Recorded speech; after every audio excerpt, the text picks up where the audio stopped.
My name is Justin, and I am a son of God and an addict, and the host of the RICO 12 speaker meeting.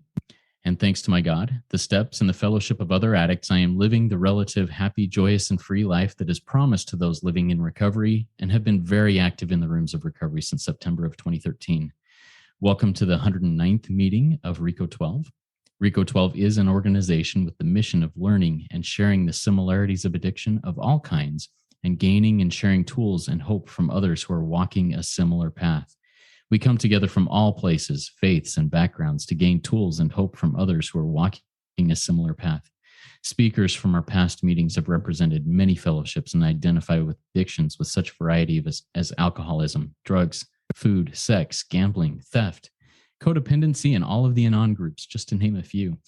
We invite recovering addicts with at least 1 year sobriety and who are actively working their recovery in their respective fellowships to share their experience, strength, and hope on a live Zoom webinar each Friday at noon Central Time. And they share for about 20 to 25 minutes. Then we, the live audience, get the opportunity to ask questions of that speaker for another 20 to 25 minutes. If you're hearing this meeting in recorded podcast form and would like to join us and participate as a live audience member in the future, please go to RICO12.com. That's RECO12.com to learn more and to submit your email address there to receive weekly invitations. RICO 12 is a self-supporting service, and we appreciate your help in keeping us working our step 12 in this manner. We gratefully accept contributions, and I'll put the link in the chat and in the show notes of the podcast if you would like to contribute.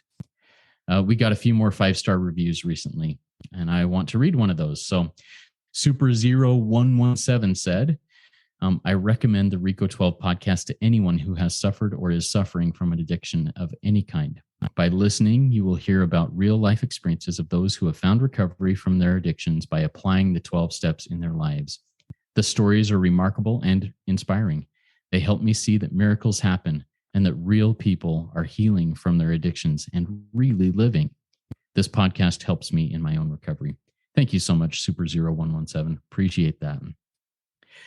We look forward each week to receiving from the light reflected from our speakers from their higher power. That light inspires hope, meaning, worth, and growth in us, the listening audience. Now I'm going to introduce our guest speaker for today, Lydz G. Lydz's topic is We Do Recover and Laugh Again After Violence. Now here's a little about Lydz. Lydz G, aka Lydia, is a multimedia experimental artist and activist who came into the rooms of 12-Step to heal from domestic violence. As a self-described Native Glitter Tomboy Lesbian, trademarked, Lydz thought they were too niche or too broken to heal, and genuinely Google searched, quote, "Is it possible to have friends and laugh again after violence?" before beginning the step work of 12-Step recovery. Today, they are privileged to share the tools they used to regain their sense of humanity, connect deeper in the communities they're part of, and repair relationships that suffered, and gain a host of new lifelong friends. They are in the process of learning how to show up and use the 12 steps to make the world safer for fellow queer folks, BIPOC, and trauma survivors, including reading works about addiction recovery by some of their favorite revolutionary authors. They also have good news for people with similar search histories. Recovery, connection, and being restored to laughing is possible. The Big Book of Alcoholics Anonymous says, "Why shouldn't we laugh? We have recovered and have been given the power to help others. You're not alone. We recover together, and we're building a future that needs you." Lydz, the floor is yours. Take it away. Excited to hear from you. Thank you so much for that intro, Justin. And I know that there is like a creative spirit behind everything because I don't even remember writing that. And so, yes, thank you for your service. I'm just going to get right into it. So glad to be back. Honestly, like the last time I was here, I talked really broadly about addiction. And I didn't realize that I was doing this, but I was kind of hiding behind more of like the party cat activities and activities that I've already heard about in the rooms. So today I'm grateful to be back again and to share what brought me into the rooms and where I work my program the hardest and where I have the most like meaningful outreach calls. So what got me into the rooms was experiencing intimate partner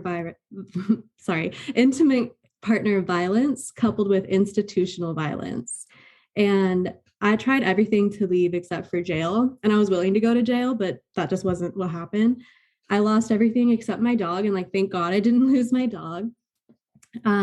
It's important for me to be armed with the facts. So we know what we're dealing with. And one of the facts about DV is that it is under-resourced. And I'm going to make a comparison to substance use disorders and recovery. So this is why 12-step solution is really important to me. First of all, it's free. And it works for processing violence and processing trauma. The AA Big Book came out in the 1930s, and the PTSD diagnosis didn't exist until 1980. So we were working with that without even having the language we have now. Native American communities have been dealing with alcoholism and violence and trauma since the 1700s and 1800s. In my family, it was like more recent because we're West Coast natives. My family like fled Mexico and got like Spanish names instead of native names in the early 1900s, maybe very late 1800s.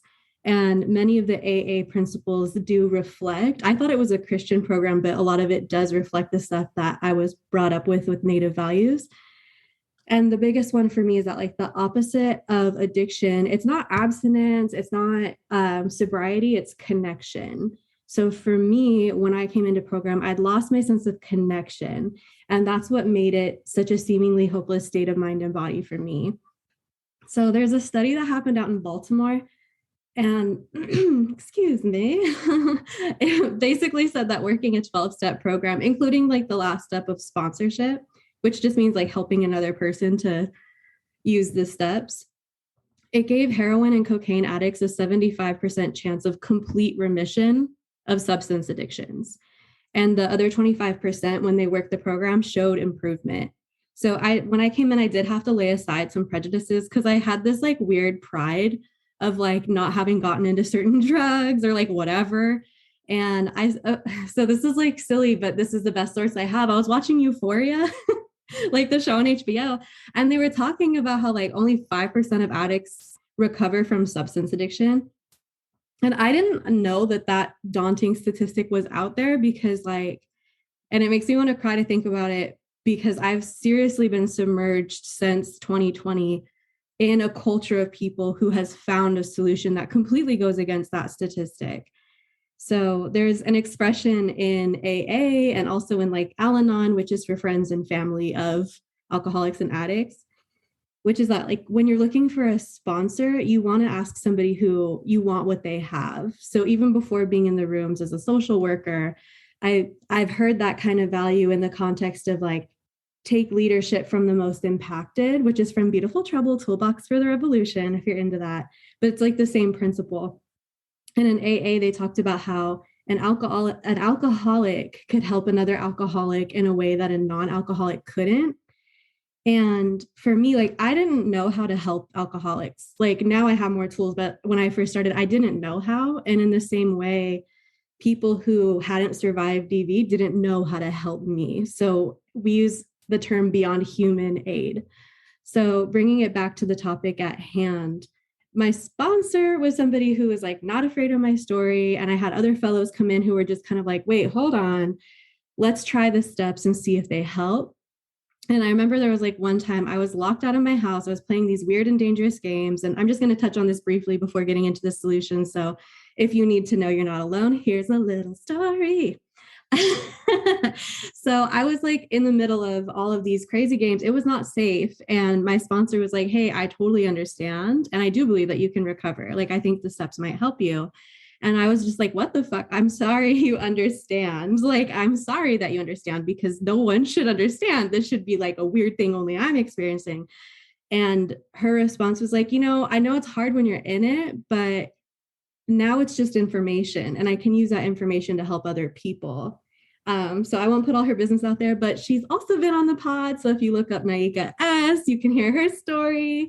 And I'm really proud to know her. And yeah, so, okay. This whole like way of walking on eggshells to try and get like affection or try to change someone's behavior or whatever, that was my normal. And there's a phrase in AA that's the addict life seems the only normal one, right? So all that is the backstory. That's like the step one of it all. That's what I came in as. That's what I had to accept. And I'm going to read the quote from the text that originates the 12 steps, which is the Alcoholics Anonymous Big Book. This is on page 132. It says, we have been speaking to you of serious, sometimes tragic things. We've been dealing with addiction. And in my fellowship, we replace the words to make sense to us. So for me, it's like, okay, we've been dealing with violence, we've been dealing with trauma, we've been dealing with whatever in its worst aspects, but we're not a glum lot. It's from the 30s, so we're not a glum lot, right? We're fun. If newcomers could see no joy or fun in our existence, they wouldn't want it. We absolutely insist on enjoying life. We try not to indulge in cynicism over the state of the nations, nor do we carry the world's troubles on our shoulders. So for me, that was wild because like I mentioned, I did social work. I was a community activist. I still do stuff, but now I have a totally different approach where I'm not a martyr. But when I first heard that, I was like, what are they talking about? So that's something that has been like a best practice in healing, is to not take everything on, but instead, when we see someone sinking into the mire that is addiction, we give them first aid and place what we have at their disposal. So what we have is the steps, like this framework, right? So for their sake, we do recount and almost relive the horrors of our past, which like even just prepping to come here today, I was like, wait, what happened? Like I was having moments where I kind of forgot how bad it was. But like my life has grown bigger than the grief that I came in with. And that is a miracle. And I'm really grateful for it. But yeah, so those of us who have tried to shoulder the entire burden and trouble of others find that we're soon overcome by them, right? So we're not taking on each other's trauma. We're like, okay, here's the framework. Let's do this together, right? We think cheerfulness and laughter make for usefulness.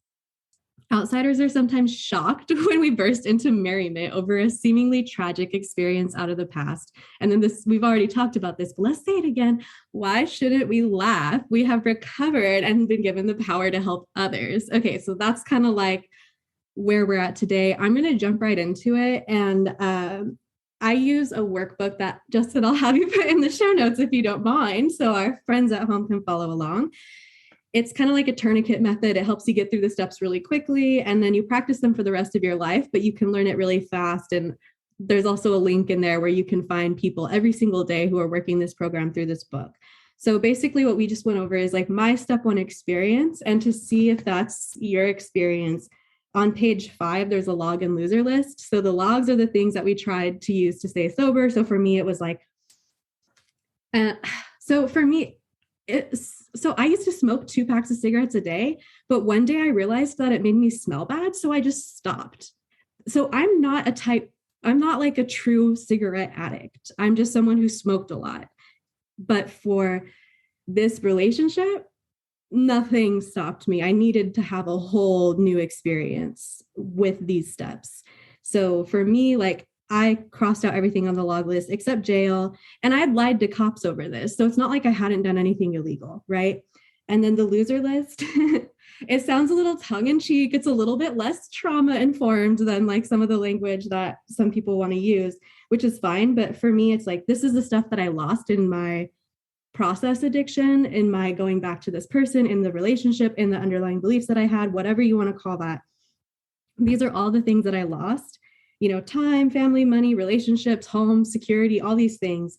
I also added like sleep. I lost a lot of sleep, and also desire to live because I was not well. Like I was not good. So for me, I put that there. And then if I find myself like losing things on this list, then I go, ooh, I need to like get really serious about this program again. So that's the step one. And it's a little daunting, but there's good news. So there's something that we call the essentials of recovery. These are the only 3 things you need to do this program. Like it's principles that you need. You don't need like, you can get by without like paper, like you don't need anything outside of you. You can get well regardless of anybody, but there's 3 principles. So some people call it the how: honesty, open-mindedness, and willingness. There's questions on page 7 in the workbook. It says, are you willing to answer questions honestly with a simple yes or no? So we learn through our step work to move away from black and white thinking. But when we're in that space, that's a yes or no question. Like, are you going to be honest? Yes or no? And then open-mindedness, will you lay aside any prejudices, experience the program, and assess the results for yourself? Sometimes it's like, I don't want to do that. And it's like, all right, then that's where your issue is. That's okay. We got you. Like we got the information. Once you can say yes, then cool, you got 2 out of 3. The next one is willingness. Are you willing to show up and do the work? Sometimes people got to pout for a minute. That's fine. When you're ready, when you can say yes to all 3, then we get into the next step. And I know that if this is your first time hearing this, it's probably really dense. I'm just going to go through it. You can play this back whenever. This is how I work the steps in regards to violence. So step 2, coming to believe that a power greater than ourselves can restore us to sanity. One thing that I very, very much benefited from is someone told me in the rooms, like, if your God isn't working, hire a new one. It doesn't have to be anyone else's God. It's your own idea.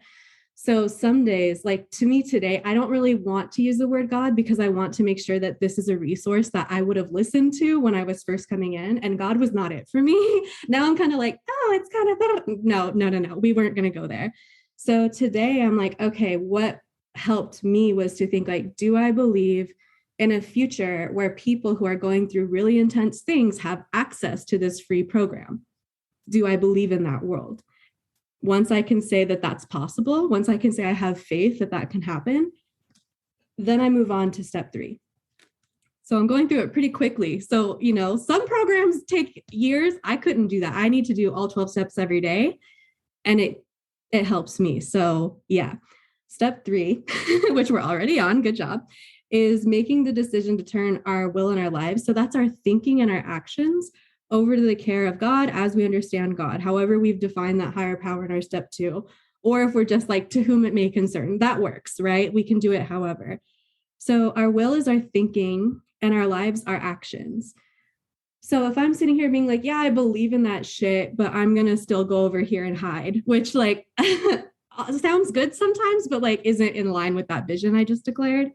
So am I willing to turn, like before I did program, my thinking and my actions were based on the idea that I was worth nothing. It was based on the idea that I'm disposable. It was based on the idea that my value came from this other person doing X, Y, and Z.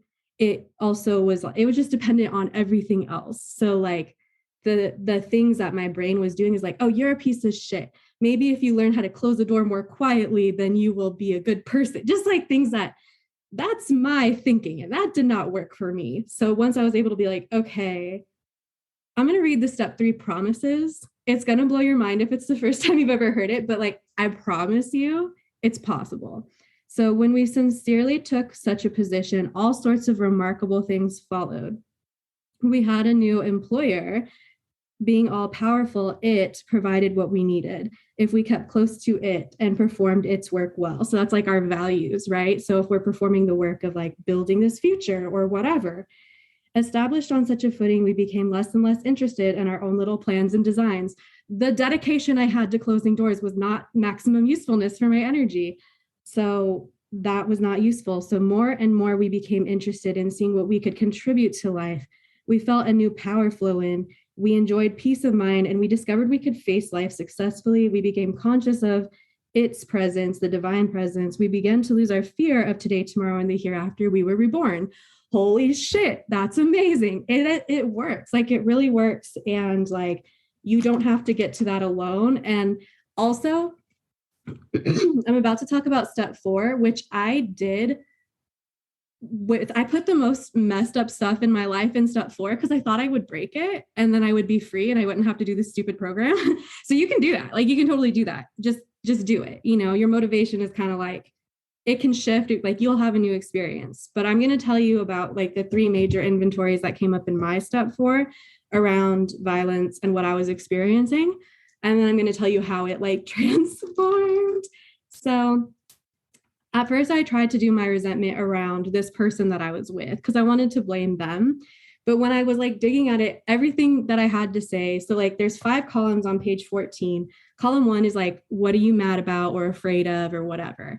So for me, I actually was mad at myself because in my mind, I should have left already. So column 2 is where we put like, what is our thoughts, what is coming, what is the evidence, why am I angry, why am I resentful, whatever.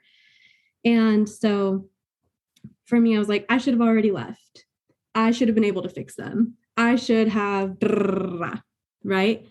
So like that was that. And that expectation, that anger at myself, when we go into column 3, it affected my self-esteem. It affected my security because I was basing my security on if someone else was doing X, Y, and Z. It affected my ambitions, my money, my relationships, friendships, romantic, otherwise, business even. We'll talk about column 4 and 5 in a second. So then the other two that were really big on mine, where I was mad at the concept of God, which you can put on your 4th step. I think that everyone should. I think it's amazing. I don't want a God that can't handle my questions. So I'd be bringing the questions. And the column 2 of it all, violence, da, da, da. And then the column 3, what does it affect? Oh, wait, it affects, X, Y, and Z.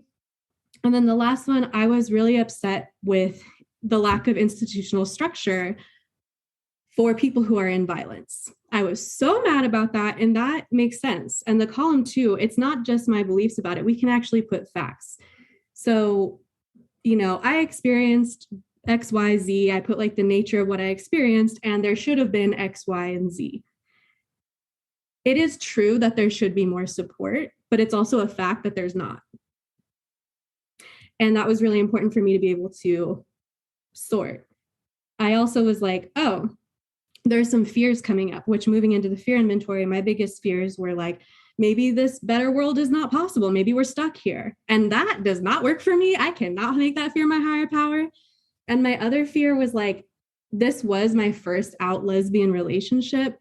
It was like, I wasn't sneaking around with no one's girlfriend. It wasn't the old things that I had to do. And I was afraid that I would never be able to be out again, which is like really intense. Like it was afraid of living life as a lie. So again, taking it to the column 3, what does it affect? So that's kind of like my overview of my inventory. And then my biggest harm was like lying and like the self-harm that I would do because I thought I was worthless, right? So that's kind of like, this is the step where people are like, shit. But that's why we quickly get into the next part. So the next part is admitted to God, whatever that means to you, ourselves, and another human being. A lot of people choose like their big book sponsor. The exact nature, which is the why, not what, of our wrongs. So there are properly appointed authorities. There are certain things that happen that are very specific that I'm still like, what? Hold on. I take those to a therapist because they are qualified to be like, oh yeah, let's pull that apart. There's certain financial things that I'm like, oh, wait, what? That's wild. That came up in my step 4. I take that to a financial advisor. There's, there's specific people you talk to about specific things. And my sponsor is a person that, and anybody in fellowship, because once you get through the steps, we kind of take turns sponsoring each other forever. And so I'll go to someone and I'll be like, oh, here is my spiritual problem right now. I just saw this information about how much work I have to do, and I am feeling X, Y, and Z about it. And then they help me to get into the solution by asking me what's the value that I'm trying to bring out, right? So then now we're going to go to page 18, and I know we're breezing through this. I just want you to have all the spoilers of what happens so that you're not afraid of the program. I know it's a lot. Thank you for bearing with me. The step 5 promises, again, sounds wild. It definitely happened for me. So once we have taken this step, withholding nothing, we are delighted. Whoa. We can look the world in the eye. We can be alone at perfect peace and ease. Our fears fall from us. We begin to feel the nearness of our creator. So for me, like in my bio, I said I'm an artist. For me, it meant I could actually start making things again because I wasn't afraid of someone finding out some shit about me, And we may have had certain spiritual beliefs, but now we begin to have a spiritual experience. The feeling that the problem has disappeared often comes on strongly after step 5. We're like, oh my God, I'm better, right? We feel we're on the broad highway walking hand in hand with the spirit of the universe. That's a big ass promise. And it like totally comes true. So on page 18, there's also this chart. We keep it multiple choice because that's what's been the most helpful. So if you see this and you're like, no, I have more to say, go back to those essentials, see if you're like willing to try the program and assess the result for yourself, open-minded, all that jazz. When you're ready, look at the column 4 and 5. So for me, I'll tell you my biggest things were like, I was arrogant because I thought that I could cure somebody, like I really did. And I also, when I hear other people who left DV giving me their step 4, I get really emotional at how proud of them I am. Because like I had someone say to me, I would rather drink broken glass and leave violence again. That shit was so hard. And that's a fact. And like I'm going to get choked up. We are the lucky ones, like in addiction and in violence, like those of us who get out are the lucky ones and it doesn't happen for everybody. I would never tell someone they didn't do enough. But for me, my goofy ass thinks I can get an A+ in an impossible situation. So I'm like, oh, wait a minute. Let's like just acknowledge that that's the silly shit that I was on. That's a little bit like arrogant and also self-loathing because I'm making my value based on performing X, Y, and Z. So then on page 18, it says the opposite of that is humility. So I need to admit, I'm just like everybody else who's been in my situation. And that's actually a beautiful thing. I have my little zest, my own little flavor of it, whatever. The other ones that come up for me are jealousy, distrust, and suspicion. And I don't need to trust this person that I was in this relationship with. I need to trust my intuition and my program. That's what it means to trust. And then also dishonesty, stealing, and lying. When I am not trusting, I start lying. That's something that I've learned about myself. And the answer to that, the antidote, is honesty and integrity and restitution. So restitution, not just being like, don't do an injury, but like for the injury to heal. That's what like Malcolm X said. So then the last thing is fear of blank. So for me, fear of not being able to live authentically, fear of whatever. The antidote to that is faith and courage. So when you first read that, you're like, whatever that means, how am I supposed to? That takes us into step 6 and 7, and we're just going to do that right now. So step 6 is we become entirely ready to have God removed, to let go of all these character defects, all these outdated coping mechanisms, like let them go. It says on page 19, when I argue for my character defects, congratulations, I get to keep them. We don't have to let them go until we understand that they're futile, fatal, and destructive. Once they are, there's a solution. But if lying is working for you, I don't know, have your fun. It doesn't work for me. So I got to stop. So then going to page 7, step 7 on page 20, humbly asking God to remove our shortcomings. I love this prayer because on this page, we have like a fill in the blank. I know I have 4 minutes, so I'm going to talk real quick about the prayer. Okay. When ready, we say something like this. My Creator, I am now willing that you should have all of me, good and bad. I pray that you now remove from me every single defect of character. And you can seriously just list them. Look at the cheat sheet. Remove my arrogance, remove my distrust, remove my dishonesty, stealing, and lying, remove my fear, which stands in the way of my usefulness to you, God, whoever, and my fellows. Grant me strength, and actually, please strengthen my humility, strengthen my trust and my intuition. Oh, I'm all choked up. Strengthen my honesty, integrity, and restitution, and strengthen my faith and courage as I go out from here to do your bidding, divine bidding. Amen. So then step 8, it says in the workbook on page 21, now we need more action, without which we find that faith without works is dead. I have in my notes that boredom kills us and like the science behind it, because I'm just a nerd. Once our adrenaline gets to a certain threshold, we kind of like crave that threshold. So people like me often can't be bored. It just doesn't work for our brains anymore, but we can like get that adrenaline without being in danger. Anyway, so step 9 is made direct amends to such people where, except for where to do so would injure them or others. I am included in others. So I'm not going to go up to this person who I had this toxic situation with, a bad dynamic with, that I take responsibility for just as much as I understand that, whatever is going on there. I'm not going to go up to them and be like, hey, sorry, I'm in a program now, because that puts me in a position that's not safe. So we were just talking about, before we started recording, Drop the Rock. It's a resource for steps 6 and 7. And one of the quotes is like, you don't get to choose which defects God takes. For me, every once in a while, I do get angry because it protects me from forgetting everything that happened and going to, even if it's not the same person, but like the same behaviors or the same, I'm kind of like let me stop lying. I'm definitely a martyr. I'm definitely somebody who wants to help, but I need a divine inspiration or I get kind of controlling, which sucks. I wish that wasn't true, but like, that's how like I'm made. So it's fine. And it wouldn't be helpful for me to go up to somebody who I have a bad dynamic with and be like, I'm sorry, how can I be helpful? Because they might still be not good. That might be worse for both of us. So for me, like, these amends take innumerable forms. And actually my 10 through 12 relates to this. Like, the work that I do in the world has a lot to do with when I was mad at God. the outcome from me being like, fine, I'm open to these principles. I've learned more about my native culture and my closed cultural practices that I was too scared to like be involved in before because I was not well. And now I'm spiritually fit enough to be part of my native community. And then with the resentment towards broken systems, that's why I'm here today. Like, I really do believe the 12 steps is helpful. So for me, sponsoring and talking about the 12 steps in this framework and in a way that I hope is more accessible, that's part of my amends for my resentment towards a broken system. And then like for myself, it literally is like learning to just build, like accept the life that is meant for me. Like I don't have to be suffering to get money. I don't have to be suffering to get love, like just accepting all of these new things.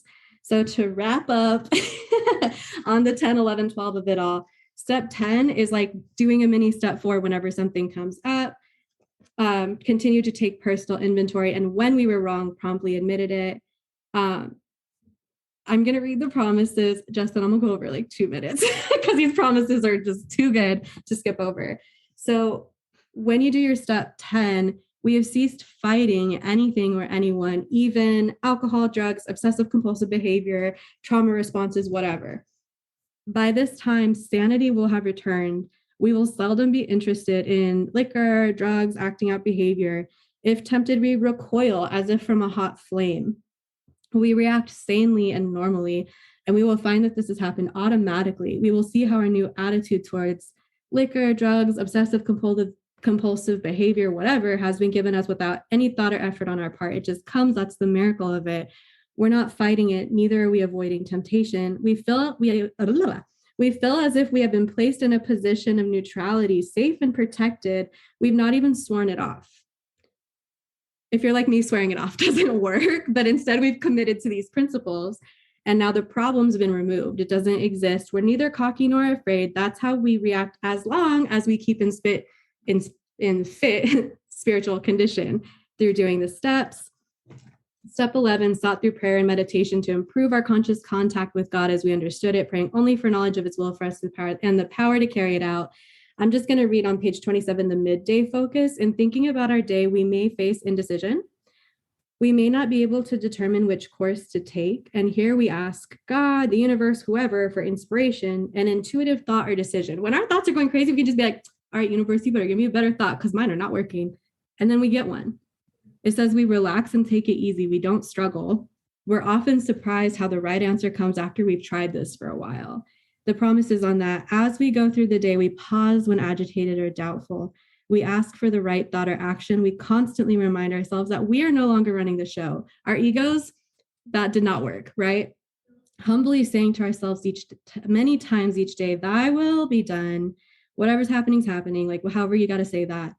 We are then in much less danger of excitement, fear, anger, worry, self-pity, or foolish decisions. We become much more efficient, so we can actually be more helpful. We don't tire so easily because we're not burning up energy foolishly as we did when we were trying to arrange lives to suit ourselves. It works, it really does.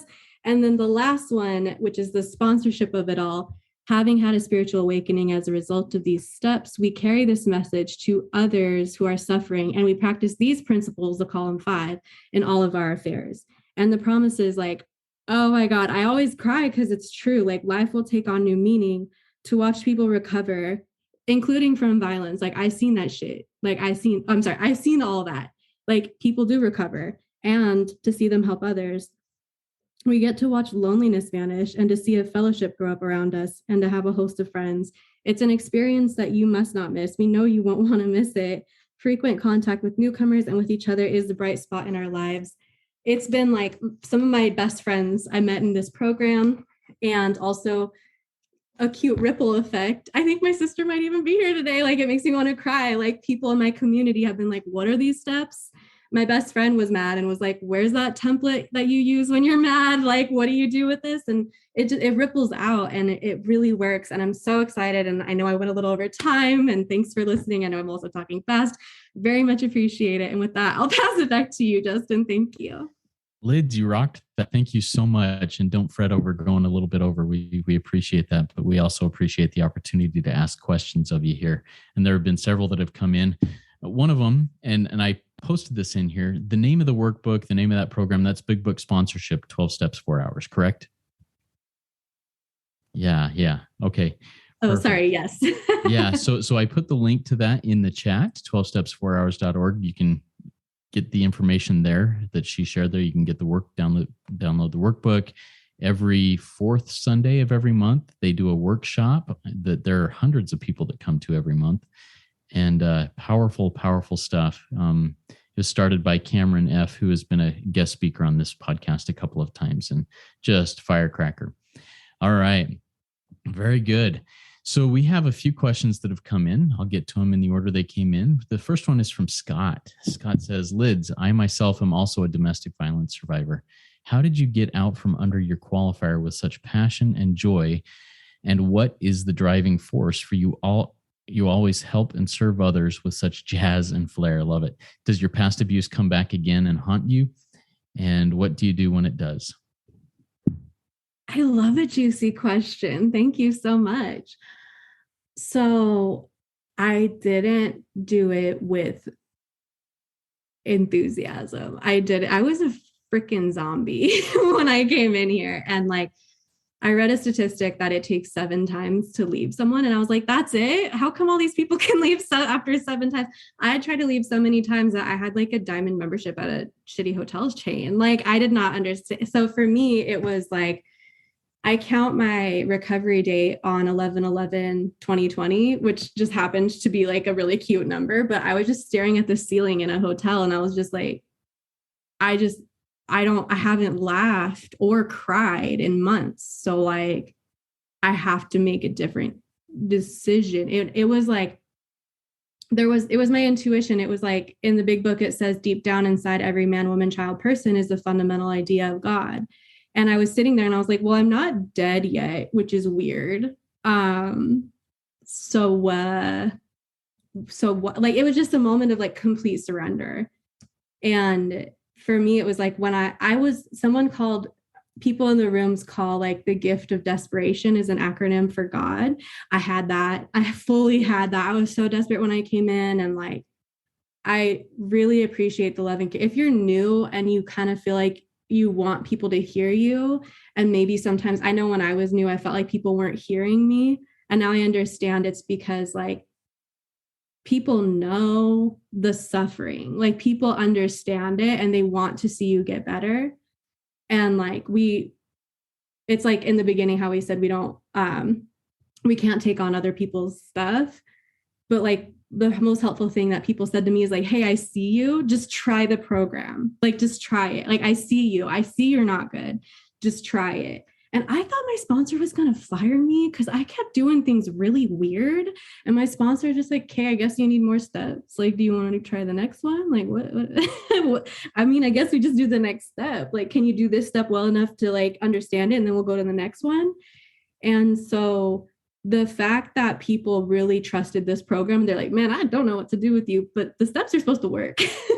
And I was like, okay. Like, now when I see people suffering and I'm like, hey, no, like, I get to pass on what was freely given to me, which is completely the steps. Like, if I'm like, oh yeah, call me whenever you're in it, call me whenever. If I just make myself available for venting, that's not going to help either of us because I'm not qualified for that. So for me, like, I have this enthusiasm because every time I'm like, I don't know about the steps, and then I try it, it like works. And I don't know. I don't know. Like, if you saw me 2 years ago, I was a zombie, which is so funny because now I'm just like, but I was a zombie, like a full zombie. So yeah, I hope that answers the question. I love that. So in short, basically work the steps, dang it. And that comes up. Awesome. Thank you for sharing that and answering that for us. A question that's come up a couple times here, so I'll get to that. Do you mind recapping really quick your step 1 experience to kind of share where that powerlessness and unmanageability came from? Yeah, absolutely. So the best way to recap the experience for me is if we look at the log and loser list, which is on page 5 in the workbook.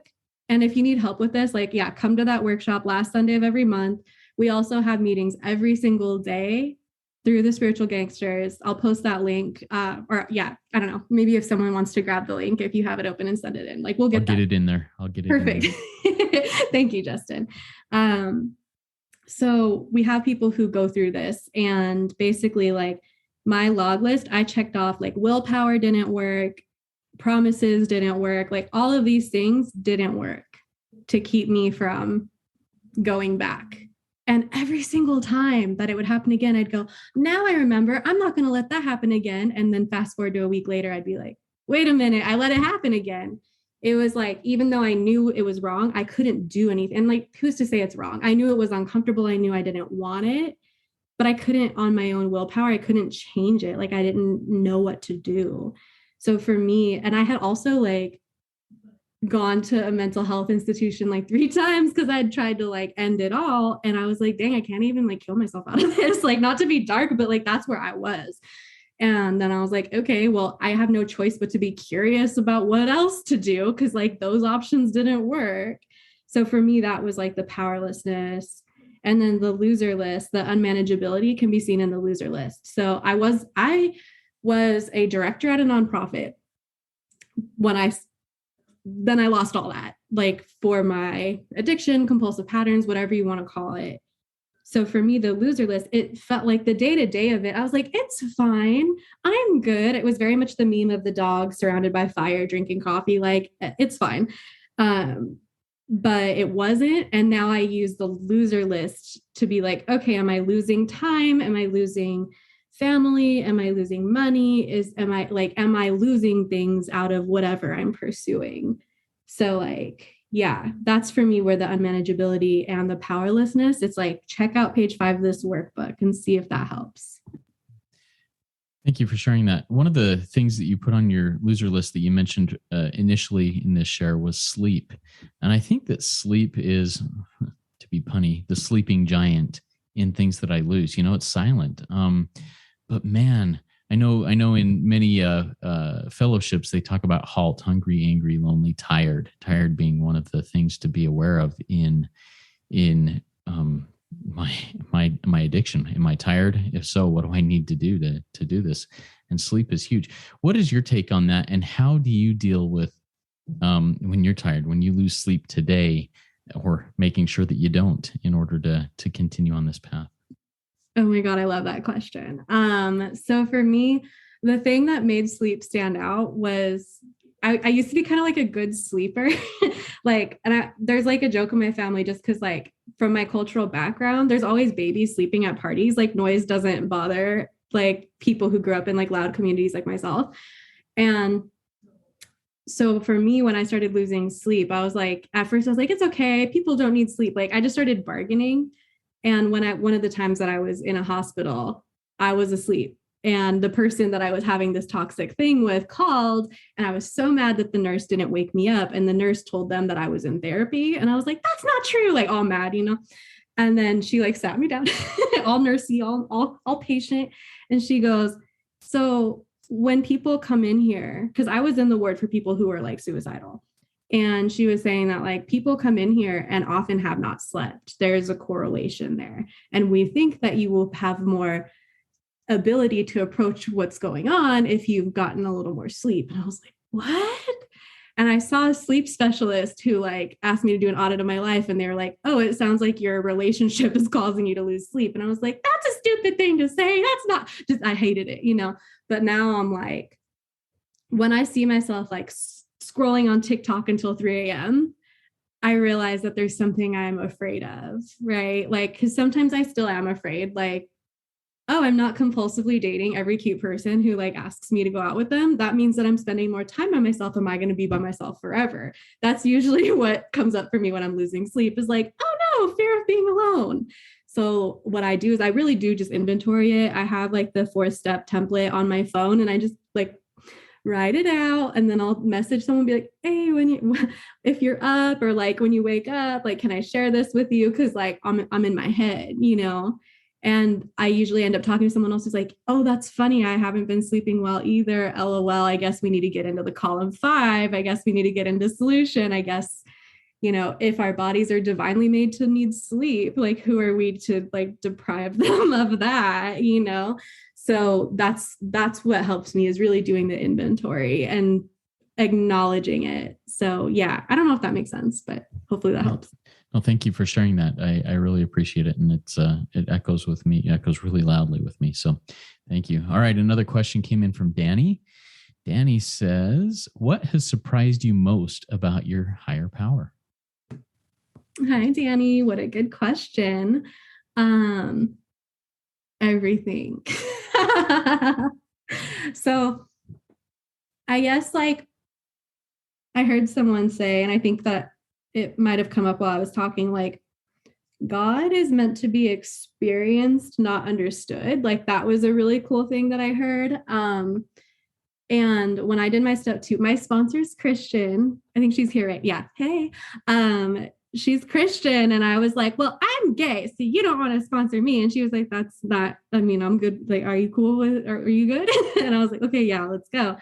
But I thought I was going to have to like pick a religion. Like I thought I was going to have to like choose your Pokemon fighter. Like I didn't know what was going to happen. But the fact that you're allowed to have it be like the great unknown, you're allowed to be like, I don't know what God is. I don't know what any of these people are talking about. My experience might not look like theirs, but I'm willing to like show up and see what happens. Like also a thing that Cameron says in the workshop at the end of the month is he'll say like, when I know that I don't know, then I know that I'm ready to know. And that's very much like the higher power of it all for me. So I think that's the most surprising thing, is like, as nerdy as I am, I can't know what God is. So yeah. I like it. Thank you for sharing that. Okay. From Naika, we have a question from Naika. We're happy to have you here, Naika, also a former guest speaker here. Can you elaborate more on how program supported or supports you in releasing attachment to unhelpful relationships without asking you to outright leave a person? And then at what point in your step recovery process were you able to let go of that relationship? And how does program guard you from engaging with other situations like that? What a juicy question. Thank you. Well, first of all, everyone tried to tell me to leave. That clearly didn't work. And even to this day, like I notice that sometimes I'll compulsively, like, when something is comfortable, when it's a chaos that we're familiar with, we'll gravitate towards it. I actually like recently dated someone who's an alcoholic, and I was like, it's okay, I know how to handle this. And then some fellows were like, do you though? Because you're crazy right now. And I was like, oh shit, like let me do my steps. And it, that's how I'm rephrasing it. People have been super gentle. People have just been like, the quicker you get to the literal steps of it all, the quicker we get to solution. So it's not just like, yeah, okay, let me answer the question of relationships. It works for everything. Like, even if I'm having like a health problem or something, starting with the essentials. How are my essentials of recovery? How's the honesty, open-mindedness, and willingness? And then step 1, am I powerless? Is my life unmanageable? Or is any aspect of it? Step 2, do I think that HP's got my back? Step 3, am I down to like turn my thinking and my actions over to the care of God as I understand God? Like, the best thing that people did for me, and that I hope to always do for others, is to literally just put it to the steps. And also, like, what helped me and what I try to pass on is that people were really honest when they didn't know, but they didn't go, I don't know, good luck with that. They went, I don't know, but like the next thing you're supposed to do is an inventory. I'm sorry, I know it's rude, but it helps. Like, do you want to do that? And then call me back? And then I'll be like, okay. Like, like I don't have to love the idea, but I'm willing to do it. So that's what helped me. Also, like, don't underestimate the laughter. Like, I was tripping on the previous situation months after the fact, and like talked to a fellow who was like, okay, so you've done your step work, you're waiting on, what's the corrective action? Like, you're in pause land right now, which is something that we say in our fellowship, is like, you're in pause land. And so this fellow was like, do you want to make a playlist for the meeting tonight? And I was like, no. And then later was like, actually, I would love to make a playlist. And that turned into every night I get to, not every night, like every other Friday night, we'll do like playlists, and it's a whole thing. So like being committed to the steps, and being committed to being happy and joyous and free, and being committed to like putting all of the stuff that's coming up into a 4-step so that we can get, if there is a big thing that needs to be handled by a properly appointed authority, like the steps are the first aid. Some of this stuff is like, you got to get like, now I'm in Debtors Anonymous because I'm rebuilding my financial life. I couldn't do that on day one, but now that's where we are. So, there's a long period of reconstruction ahead. And every time something comes up, literally just getting into the steps and also being like, I'm probably going to have a new experience with the steps. Probably, hopefully, because otherwise I'd get bored. So hopefully. Yeah, and I love that concept of more will be revealed. I haven't gotten bored yet, and I talked to several people with 50 years of sobriety who practice these things, and that phrase "more will be revealed" is the key to not getting bored and keeping program fresh. Awesome. All right. Have several more questions. We may not be able to get to all of them, but I will be copying them and putting them on our Facebook group. If you want to join in there, you can answer those questions, ask questions there also. But one of these is real quick, Lydz. What is the name of the Step 4 inventory you have on your phone that you use? Is there an app, a special app that you use? There is an app. I think it's like the 12-step, my spiritual toolkit. Okay. That's not the one that I use though, because I add the column 4 and 5. So I just copy it and paste it and put it in a WhatsApp note and send it to myself. Okay. Yeah. Okay. Very good. Thank you for sharing that. Okay. Next question. This is from JW. JW says, hello, this is an incredible sharing session, truly life affirming. I do have a question. What strategies keep you going for these moments when the pink cloud of recovery dissipates? And I think we touched on that just a little bit, but keep at it. Let's go there.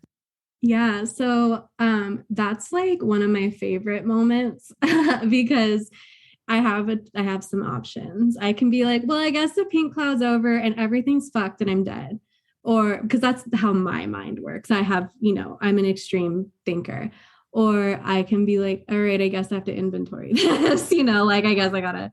And usually like, I also have been getting a refresher on like the 1 through 3 of it all. Because usually my problem is in step 2. Usually I put limits on the concept of God. I've been like, well, God isn't going to let me make like the best meal for dinner tonight. So I'm not going to eat or like something like that. And that's like a step 2 problem. So yeah, putting resistance to doing the steps through the steps can give you information. I probably sound like a broken record just saying like on Portlandia, when they say you can pickle that, I'm like, we can inventory that. And I'm really excited because now that I've said it publicly, next time I'm like, I don't want to do an inventory. Y'all can be like, but you just said it works. So this is how it works. It's a social program. So thank you for that question. Awesome. Let's get to this next question and then we'll start wrapping things up after this one. A question comes from Edwidge. And Edwidge asks, and I hope I pronounced that right. If not, I apologize. How do you deal with imposter syndrome when it comes to happiness? Good question. That's a beautiful question. Thank you for that question. When I've inventoried my imposter syndrome in the past, it usually comes down to a fear. So for me, it's like a fear that I'm not good enough or a fear of not being helpful, like whatever the fear is. And when I inventory that, then it puts me in a position to be like, okay, the column 5 of it all for me is, I don't know why I'm in a position to do X, Y, and Z, right? I don't know why, like if I'm an imposter, then maybe it's about like, oh, I just got acknowledged for doing something cool and I get to speak about it, right?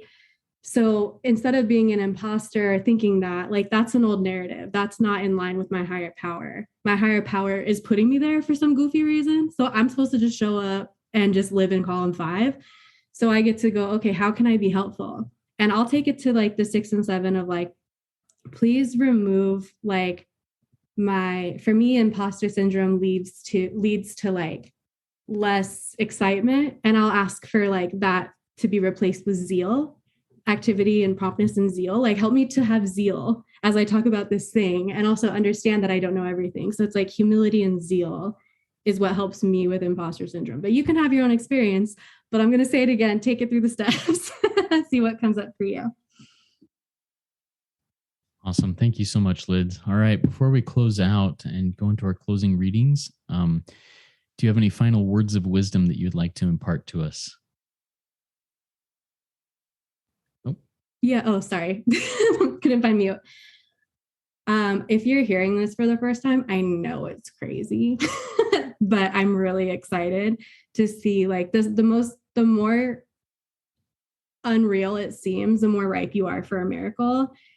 Please come check out the Spiritual Gangsters meeting, see if it resonates with you. Please check out the workbook, see if it resonates with you. I am so excited for you, no matter where you are on your journey. So thank you for letting me be of service. Thank you so much, Lydz. And if somebody would like to contact you, are you okay if they email me and I refer them to you so we can get that information to you? Are you open to that? That is fine. But if I'm being rigorously honest, which is what I do now, the best place to find me is literally in the meetings. Yeah. If you come to Spiritual Gangsters, I co-host with a friend Friday nights and sometimes on Saturday, and I pop around at the meetings. So come to the meetings and you'll see me. Like, it's a real thing. Awesome. And I posted that link to the Spiritual Gangsters meetings here in the chat, and I will also post it in the show notes of the meeting in the podcast. So we're good to go there. Awesome. Let's get to our closing reading here and get moving on with the rest of our day. Thanks again, Lydz. That was a great RICO 12 weekly speaker meeting for all addicts and those wanting to learn more about addiction and the recovery therefrom. Lydz, you knocked it out of the park, by the way. If we didn't get to your question, or if you have other questions, please go to rico12.com and join in our community on the website there, or join our private Facebook group and ask those questions and answer others' questions that will come up there. I invite the audience to come back next week. If you've not yet rated and reviewed the podcast in Apple Podcasts, please go do so now. It's a great way to help us work our 12th step and share this message with others. Next week, we will be hearing from Michael S., whose topic is relapse prevention. Michael S. was also a previous guest on RICO 12 and spoke on emotional sobriety in meeting number 68. So we're getting some repeat customers here, and it's great. Love it. I look forward to hearing from him again next week. Now let's launch off into the rest of our day with the Native American third step prayer that Lydz will lead us in. Amazing. So first we'll take a moment for those who are still sick and suffering. Oh, great Spirit, whose voice I hear in the winds, and whose breath gives life to all the world, hear me. I am small and weak. I need your strength and wisdom. Let me walk in beauty and make my eyes ever behold the red and purple sunset. Make my hands respect the things that you have made, and my ears sharp to hear your voice. Make me wise so that I may understand the things you have taught my people. Let me learn the lessons you have hidden in every leaf and rock. I seek strength not to be superior to my siblings, but to fight my greatest enemy, myself. Make me always ready to come to you with clean hands and clear eyes, so that when life fades as a fading sunset, my spirit will come to you without shame. Amen, and so it is. Amen. Thank you, Lydz. Everybody come trudge this happy road with me. Work it. You are worth it.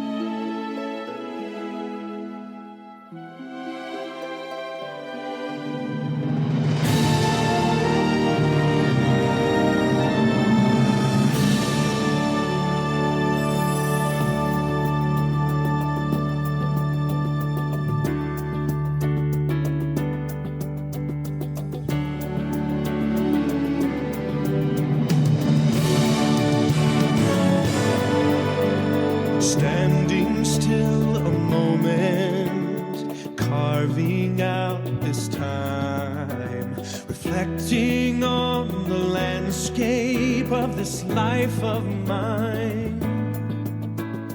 Peaks too high to conquer, streams too wide to cross, troughs too deep to walk through without incurring loss. Yet here I am, still standing tall, despite the rough terrain. One like me survived the storms and walked through wind and rain. Still standing, I will fight the good fight, still searching for glimmers of